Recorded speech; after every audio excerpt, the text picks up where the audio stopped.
नमस्कार, मैं हूं नीलू। तो देखिए, अमेरिका के राष्ट्रपति डोनाल्ड ट्रंप और सऊदी अरब के प्रिंस की एक मुलाकात व्हाइट हाउस में हुई है। अब इस व्हाइट हाउस में जो मुलाकात हुई उसमें किस बात को लेकर चर्चा हुई है, क्योंकि बताया जा रहा है बहुत सारी डील इन दोनों के बीच में हुई है। बात ईरान पर भी हुई है, लेकिन ये बातचीत क्या है, आज इसी पर चर्चा। मयंक मेरे साथ जुड़े हुए हैं। मयंक, जो बातचीत हुई, बैठक हुई ट्रंप और सऊदी प्रिंस की, किस तरह की बातचीत है और इस बातचीत में क्या कुछ निकलकर सामने आ रहा है, जिसमें ईरान का भी जिक्र हुआ है? देखिए, पूरी दुनिया की नज़रें थी इस मुलाकात पर।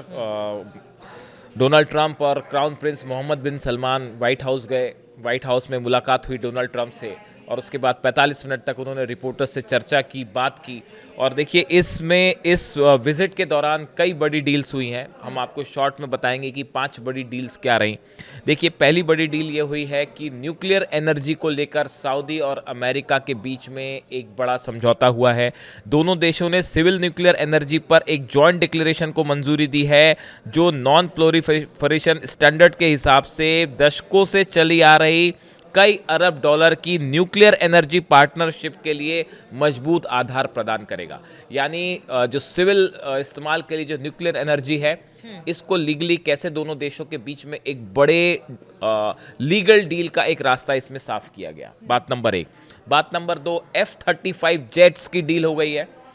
इसको डोनाल्ड ट्रंप की तरफ से भी मंजूरी मिल गई है कि आने वाले कुछ दिनों में अमेरिका जो है वो सऊदी को F-35 जेट्स देगा। अब ये बात पर मुहर लग चुकी है। तीसरी बड़ी डील है, 100 अमेरिकन टैंक्स दिए जाने हैं सऊदी अरब को। 100 अमेरिकी टैंक्स जो हैं वो सऊदी अरब को दिए जाएंगे। तीसरी बड़ी बात है। चौथी बड़ी बात है कि सऊदी ने 600 अरब डॉलर से बढ़ाकर 1 ट्रिलियन डॉलर का निवेश करने का वादा किया है अमेरिका से। अभी तक सऊदी का अमेरिका में जो इन्वेस्टमेंट था वो 600 अरब डॉलर का था। अब इसको बढ़ा के 1 ट्रिलियन डॉलर का निवेश करेगा सऊदी अमेरिका में।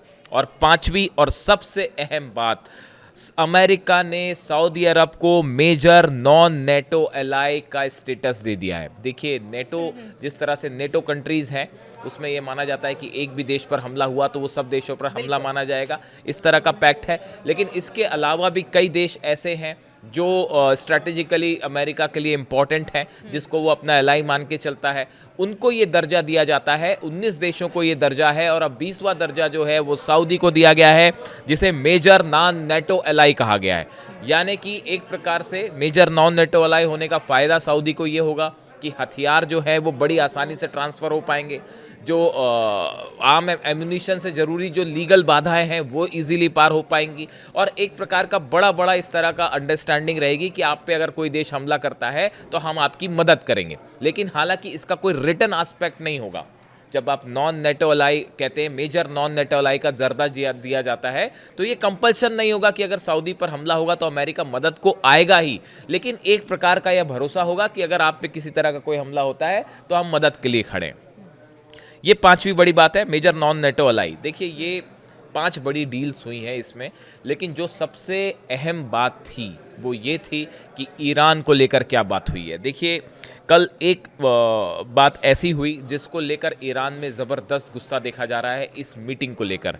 देखिए, डोनाल्ड ट्रंप जब बात कर रहे थे, सऊदी प्रिंस भी, जो क्राउन प्रिंस जो है मोहम्मद बिन सलमान, वो भी उनके साथ थे, डोनाल्ड ट्रंप भी उनके साथ थे।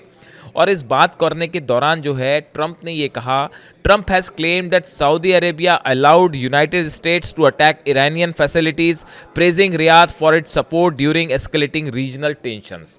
डोनाल्ड ट्रंप ने सऊदी की तारीफ करते हुए ये कहा कि ईरान पर हमला करने में सऊदी ने मदद की। ये बात डोनाल्ड ट्रंप ने कही, और प्रेस के सामने ये बात कही कि जो हमले हमने किए ईरान की न्यूक्लियर फैसिलिटीज़ के पर जो हमले किए उसमें सऊदी ने हमारी मदद की, ये बात उन्होंने कही। और इसके साथ ही जो है बात जब ये हुई ईरान की, अच्छा, इसमें गौर करने वाली बात यह है, इसी दौरान डोनाल्ड ट्रंप ने जो है अपने हथियारों की भी बात की, अपने मिसाइल्स की भी बात की कि हम बहुत अच्छी मिसाइल्स बनाते हैं। ये सब ईरान के रेफरेंस में ही बात हो रही थी। इस दौरान जो है डोनाल्ड ट्रंप के चेहरे पर भी मुस्कान थी, और सऊदी क्राउन प्रिंस के चेहरे पर भी मुस्कान थी। सोशल मीडिया में जो जानकारी है, जिस तरह से चीज़ें वायरल हुई, इस चीज़ को ईरान ने बिल्कुल अच्छे तरीके से नहीं लिया है और ईरान ने जो है इसकी आलोचना की है कि जिस तरह से ये बात डोनाल्ड ट्रंप ने सऊदी प्रिंस के सामने कही और उसको बात एक चेहरे पर मुस्कान थी, ये ईरान को कतई पसंद नहीं आई। ईरान के जो लोग इस पे कमेंट कर रहे हैं, सोशल मीडिया आप वहाँ का अगर देख सकते हैं तो आप देखिए ये बात ईरान को कतई पसंद नहीं आई। कहा यह भी जा रहा है, एक अंदर की जानकारी, अब इस बारे में कोई मोहर नहीं है, कोई पुख्ता बात नहीं है, कुछ सऊदी अरब के कुछ न्यूज़ एजेंसीज इस तरह की दावे कर रही हैं कि ईरान के जो राष्ट्रपति हैं महमूद पेजेश्कियान, इनका एक लेटर लेके सऊदी क्राउन प्रिंस जो है वो अमेरिका गए। अब इसके बारे में कोई पुख्ता जानकारी नहीं है, किसी हम न्यूज़ एजेंसी का हवाला नहीं दे सकते, लेकिन ये खबर सोशल मीडिया में चल रही है और ऐसी बातें सामने आई हैं। सऊदी सोर्सेस से इस तरह का दावा किया गया है कि ईरान के राष्ट्रपति का एक लेटर लेके सऊदी क्राउन प्रिंस अमेरिका गए। अब इसमें कितनी सच्चाई है ये पता नहीं। अब देखिए ये जो डील हुई है तमाम, ये जो जितनी सारी डील सऊदी के साथ हुई है, अब इसमें बड़ा सवाल ये है कि ये डील का आखिर इस डील से अमेरिका चाहता क्या है। देखिए इंटरनेशनल रिलेशंस में जब भी कोई डील होती है तो बिना फ़ायदे की कोई डील नहीं करता। मयंक बहुत देर से बोल रहे थे, मैं सुन रही थी, लेकिन यहाँ पर सवाल करना ज़रूरी है क्योंकि बात ये हो रही है कि आपने कहा कि डील हो रही है सऊदी अरब और अमेरिका के बीच, ट्रंप हैं और एक चिट्ठी ईरान की लेकर जाते हैं सऊदी प्रिंस, जिस तरह से अभी बात की तस्दीक नहीं हुई है, लेकिन ये बड़ा सुनने में हास्यास्पद लगता है। कहते हैं कि किसी की लाइन को छोटी करनी है तो वहाँ पर एक लाइन बड़ी खींच दी जाए। क्या सऊदी से जिस तरह की डील अमेरिका कर रहा है, क्या वो ईरान को एक तरह से पीछे धकेलने की कोशिश है या उसके आगे एक पैरेलल किसी को खड़ा करने की कोशिश? इसी का जवाब बड़ी देर से मैं वही सोच रही थी, आपको बोलने दिया मैंने। इसी का जवाब जो है वो सऊदी में सोशल मीडिया पे, ईरान में सोशल मीडिया में दिया जा रहा है। और आप अगर सर्च करेंगे कुछ न्यूज़ या इस तरह की, आप अगर सोशल मीडिया पर रिएक्शंस देखेंगे जो ईरान से आ रहे हैं या ईरान के समर्थित जो ग्रुप्स हैं, वो ये कह रहे हैं कि आप चाहे जो डील करना है कर लीजिए, ईरान ना झुकने वाला है साहब और ना हारने वाला है, चाहे आप जो कर लीजिए। ये जो डील हो रही हैं इसको कुछ लोग इजराइल के संबंध से जोड़ के देख रहे हैं कि इजराइल इसके लिए उससे खुश होगा नहीं होगा, लेकिन आप इस बात को समझिए ये जितनी डील्स हो रही हैं ये ईरान के रेफरेंस में है। पहली बात देखिए अमेरिका का इंटरेस्ट क्या है। पहला इंटरेस्ट ये है कि गजा को सेटल करने में अमेरिका सऊदी का बड़ा रोल चाहता है। अमेरिका ये चाहता है कि सऊदी जो है वो गजा में हर चीज़ों को सेटल करने में, रिकंस्ट्रक्शन करने में बड़ी भूमिका निभाए।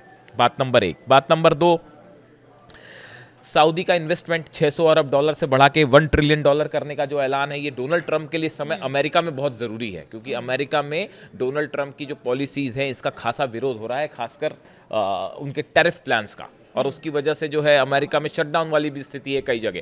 तो डोनाल्ड ट्रंप ये चाहते हैं कि ये इन्वेस्टमेंट बढ़ जाए, बड़ी साधारण सी बात है।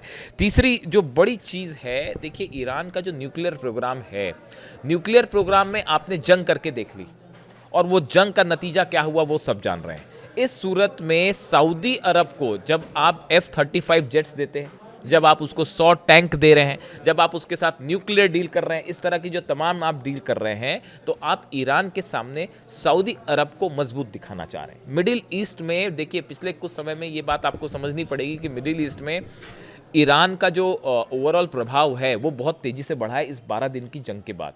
जो एक परसेप्शन बना ईरान को लेके, ईरान की मिसाइल्स को लेके, ईरान के हथियारों को लेकर, ड्रोन्स को लेकर, वो एक परसेप्शन एक ऐसे देश के रूप में बना जिसे इजराइल और अमेरिका मिलकर भी नहीं हरा पाए। इस तरह का एक मैसेज कैरी फॉरवर्ड हुआ।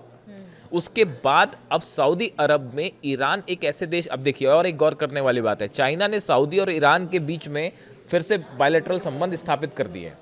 पहले दोनों देशों में आपस में बात भी नहीं हो रही थी। स्थापित कर पाया है, भले विश्वास ना भी हो पाए, लेकिन अमेरिका को ये चिंता हमेशा सताएगी कि अगर सऊदी और ईरान के बीच में हालात पहले से बेहतर हो जाते हैं, संबंध पहले से बेहतर हो जाते हैं, तो ये किसी भी रूप में अमेरिकन इंटरेस्ट को सूट नहीं करेगा। और क्या अब जो सऊदी है वो अमेरिका को नाराज करके ईरान से बिल्कुल नहीं, कोई चांस ही नहीं है। ये मतलब ये सारे समीकरणों को बिल्कुल, हाँ देखिए अभी असल में क्या हो रहा है, मिडिल ईस्ट में बड़े सारे प्लेयर्स आ गए हैं। चाइना की भी एंट्री है, रूस की भी एंट्री है। ये सब चीज़ें जो हो रही हैं इसमें चाइना और रूस का भी बड़ा प्रभाव चल रहा है। अभी एक बैठक चल रही है जिसमें रूस के जो टॉप मोस्ट न्यूक्लियर साइंटिस्ट हैं वो और ईरान के टॉप मोस्ट न्यूक्लियर साइंटिस्ट की बैठक हो रही है।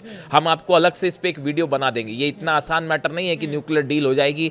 अंदर खाने बहुत सारी चीज़ें चल रही हैं जिसके कोई सोर्सेस नहीं होते। हम आपको ये नहीं बता सकते कि फलानी न्यूज़ एजेंसीज की तरफ से ये सोर्स आया है या इस तरह की चीज़ें नहीं है, बट बहुत सारी चीज़ें ऐसी हैं जो पर्दे के पीछे चल रही हैं। अब देखिए डोनाल्ड ट्रंप क्या चाहते हैं। डोनाल्ड ट्रंप पहला तो ये चाहते हैं कि गजा में चीज़ें हालात बेहतर करने में सऊदी अपनी भूमिका निभाए, बात नंबर 1। बात नंबर 2, ईरान के न्यूक्लियर डील को लेकर मोहम्मद बिन सलमान ने खुद ये कहा है कि we will do our best to help reach a deal between United States of America and Iran. जब प्रिंस से पूछा गया, क्राउन प्रिंस से पूछा गया मोहम्मद बिन सलमान से कि आप ईरान के न्यूक्लियर प्रोग्राम को लेकर क्या सोचते हैं, उन्होंने कहा हम ये चाहेंगे कि अमेरिका और ईरान के बीच अच्छी डील हो जाए और उससे सबको फायदा होगा। अब सवाल ये है कि ईरान को आप उसकी इच्छा के बिना तो डील नहीं करवा सकते, ये बात भी तय है। ये बात भी तय हो चुकी कि ईरान को आप तो दबाव, पीछे का हाँ इतिहास ही ये बताता क्लियर है, है। और बहुत पीछे का भी नहीं, अभी अभी कुछ हाल फिलहाल का इतिहास तो ही बताता आप देखिए, आप अगर ईरान के मिसाइल प्रोग्राम को रोकने की कोशिश करेंगे तो ईरान उसके लिए तैयार नहीं है। अगर आप उस पर ये चाहेंगे कि न्यूक्लियर एनरिचमेंट ही रोक दे, ईरान उसके लिए भी तैयार नहीं है और ना ही दबाव में आएगा। अब इस सूरत हाल में बड़ी साधारण सी बात है कि सऊदी को आप मजबूत करना चाह रहे हैं तो वो मजबूत आप इसराइल के खिलाफ नहीं करना चाह रहे, वो उसको ईरान के खिलाफ मजबूत करना चाह रहे। मैं कह रही थी। तो ये सऊदी और ईरान के बीच में जो एक जो पावर गेम है इसको फिर से एक प्रकार से बढ़ावा देने की बात है और उसमें सऊदी को भारी दिखाने की कोशिश है, इसलिए ये F-35 जेट्स की डील हुई है। और दूसरी बात, डोनाल्ड ट्रंप का ये कहना कि जब हमने हमले किए थे तो सऊदी ने हमें अलाउ किया था हमला करना, तो इसका इनडायरेक्ट मतलब अगर हालात कभी ऐसे बनते हैं करेक्ट कि अगर ईरान के खिलाफ अमेरिका खड़ा होता है तो क्या इसी का इस्तेमाल होगा? बिल्कुल, अगर जंग की बात होगी। देखिए डोनाल्ड ट्रंप के कहने का क्या मतलब था। डोनाल्ड ट्रंप के कहने का मतलब जो एक्सपर्ट्स निकाल रहे हैं वो ये था कि सऊदी ने अपने एयर स्पेस का इस्तेमाल करने दिया ईरान पर हमला करने के लिए। हालांकि ये बात क्लियर ही है सबको, इसमें कोई दबी छुपी बात नहीं है। जॉर्डन ने भी इस्तेमाल करने दिया, ऐसा कई एक्सपर्ट्स बताते हैं कि कई देश ऐसे थे, अरेबियन कंट्रीज थी जिसमें आप ईरान पे हमला कर ही नहीं सकते जब तक आप उस एयर स्पेस का इस्तेमाल नहीं करेंगे। तो ये बात तो है। अंदर खाने की बड़ी डील पहले ही हो चुकी थी। अब देखिए अब जो है नहीं, इसमें थोड़ा सा अलग बात है। अब देखिए, अब ये जो डील है, इस डील के तहत मामला क्या है। मोहम्मद बिन सलमान क्या चाहते हैं, वो 2 चीज़ चाहते हैं।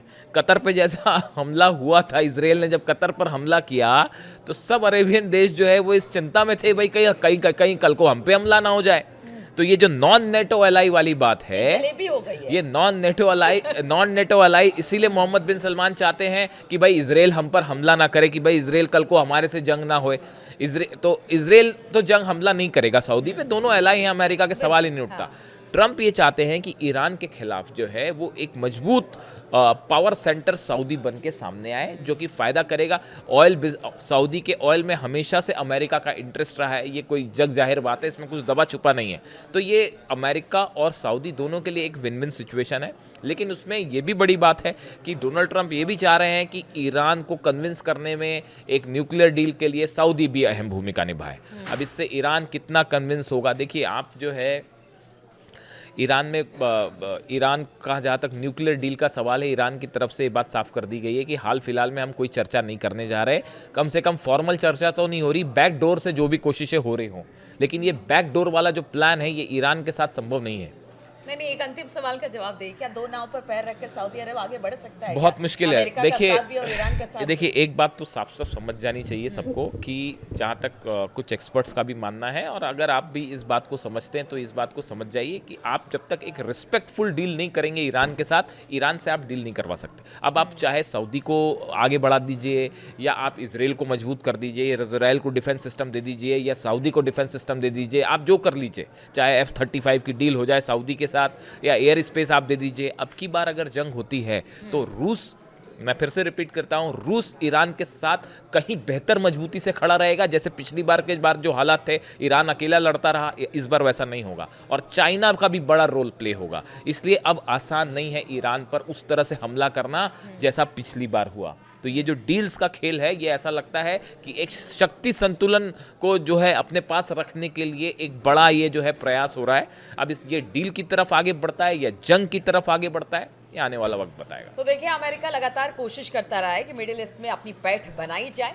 ईरान से नहीं हो पाया, यानी युद्ध भी हुआ, उस बीच हमने देखा किस तरह से हमले हुए, ईरान को झुकाने की कोशिश हुई, लेकिन वैसा कुछ होता दिखाई नहीं दिया। अब सऊदी अरब से डील करके अमेरिका क्या चाहता है, चर्चा इसी बात की खूब हो रही है। आगे ये डील किस तरफ जाती है?